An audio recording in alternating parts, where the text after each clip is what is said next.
On a eu recours aux soins palliatifs dans le cadre de la maladie grave de notre fille Azilis qui avait 10 ans et qui était atteinte depuis sa naissance d'une maladie génétique dégénérative, donc on savait que sa vie serait courte. Et en fait, on a fait appel aux soins palliatifs de façon assez anticipée, avant qu'on soit dans un état d'urgence absolue. On avait déjà été confronté à cette maladie avec sa sœur aînée qui était décédée quelques années auparavant, à un moment où les soins palliatifs pédiatriques n'existaient pas. Et depuis, on savait qu'on avait cette possibilité, et on avait vraiment envie de cette prise en charge pour nous accompagner dans la vie d'Azilis. Alors quand on a fait appel aux soins palliatifs pour Azilis, c'était un moment où elle commençait un peu à mal aller, sans qu'il y ait aucun problème vital encore.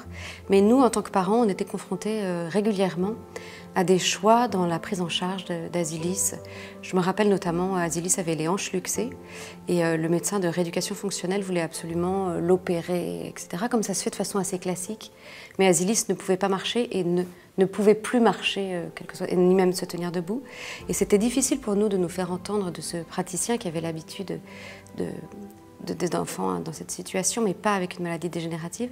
Et la prise en charge en soins palliatifs a permis de remettre en perspective la vie d'Azilis et sa maladie, et justement les soins qui étaient nécessaires pour elle, pour son confort, pour son bien-être et pour améliorer sa vie.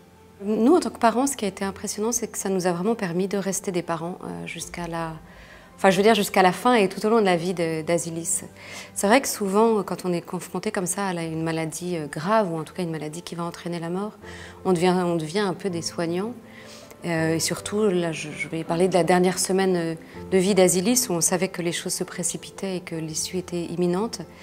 Et la prise en charge effective par les soins palliatifs à ce moment-là, effective et physique et quotidienne par les soins palliatifs, nous ont permis, nous, d'être des parents et vraiment d'être déchargés de tout l'aspect médical et puis d'avoir quelqu'un. D'avoir quelqu'un, de ne pas se sentir tout seul. Parce qu'on se sent quand même très seul quand on accompagne son enfant sur ce chemin-là, on se sent très seul.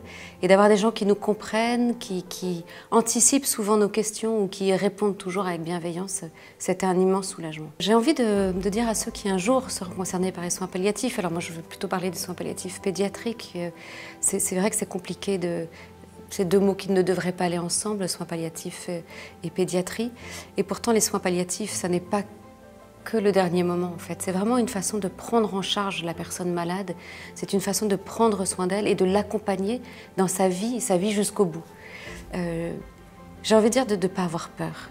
De ne pas avoir peur, de regarder d'abord cette réalité en face et de prendre les moyens dont nous disposons qui sont incroyables et qui heureusement se développent pour vraiment améliorer cette qualité de vie jusqu'au bout et nous permettre, nous, personnes qui accompagnons, de rester juste des accompagnants.